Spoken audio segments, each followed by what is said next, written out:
Wah, gelas rahasia Anies dibongkar sahabatnya sendiri. Hal-hal kecil yang beliau tunjukkan. Apa itu maksudnya? Boleh nggak apa-apa di-share aja yang banyak. Aku seneng nih dengar cerita-cerita banyak kayak ya. gini. Satu hal yang menurut saya sangat menarik untuk dibagi ceritanya. Jadi pada satu saat kami sedang rapat rektor, Mas Anies itu terima telepon dalam bahasa Inggris. Diskusi panjang lebar, yang telepon itu seolah melobi, Mas Anies menolak gitu ya. Setelah conversation selesai, telepon ditutup, saya tanya, Mas, itu tadi siapa? Mas Anies bilang, ini dari Kedutaan Besar Prancis. Jadi mereka itu ngundang saya, kata Mas Anies ya, untuk bicara di satu forum di Paris. Cuman saya bilang, saya nggak bisa, saya ada komitmen. Apa tuh? Dan saya nggak bisa geser komitmen itu. Saya bisa datang kalau schedule yang di Paris disesuaikan. Saya tanya, komitmen apa Mas? Dia bilang, saya sudah terlanjur janji jadi saksi nikah. Dosen muda di Paramadina. Saksi nikah. Nikah itu kan peristiwa yang luar biasa. Sekali seumur hidup, sangat penting.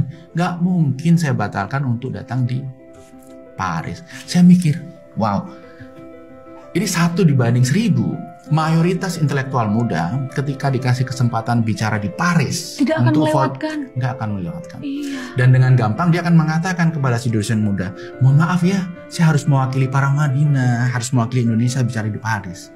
Tapi yang dilakukan Anies Baswedan, mohon maaf Pak Dubes, saya sudah ada komitmen yang tidak bisa dibatalkan dan ini penting. Akhirnya nggak jadi berangkat ke Paris. Pernikahan, Mas Anies datang sebagai saksi. Gak hanya berhenti di situ. Biasanya kalau kita berbuat baik kepada seseorang, seperti kasus ini, kemudian kita akan cerita, Mbak, Mas, saya datang ke sini, padahal sebenarnya saya diundang ke Paris loh untuk datang seminar. Ini orang kebanyakan begitu. Iya. Tapi ternyata 2 orang ini nggak tahu bahwa Mas Anies datang ke acara nikah sebagai saksi mengorbankan sesuatu yang begitu besar. Dia baru tahu kira-kira 2 tahun yang lalu karena saya ceritain. Karena Mas Vijay saya cerita ke mereka bahwa Pak Anies itu harus mengorbankan acara ini untuk menghadiri pernikahan itu. Wow, sih pasti terharu banget dong Mas Vijay. Terharu. Sebenarnya begini, saya menulis buku judulnya Jendela Hati tentang inspirasi baik dari tokoh-tokoh. Ada 1 chapter tentang Mas Anies. Ini yang saya ceritakan. Kemudian 2 pasangan ini membaca itu. Kemudian kami berinteraksi. Dia bilang, Pak, saya itu nggak tahu loh. Ternyata Pak Anies dulu jadi saksi itu mengorbankan sesuatu yang luar biasa besar. Nggak usah nangis lah. Aduh, aku terharu. Aku boleh minta tisu nggak? Aduh, tapi itu wah, luar biasa. Lagi-lagi saya dibuat jatuh cinta oleh adab beliau. Ya, jadi begini. Saya menilai ini sosok ini loyal sekali kepada temannya.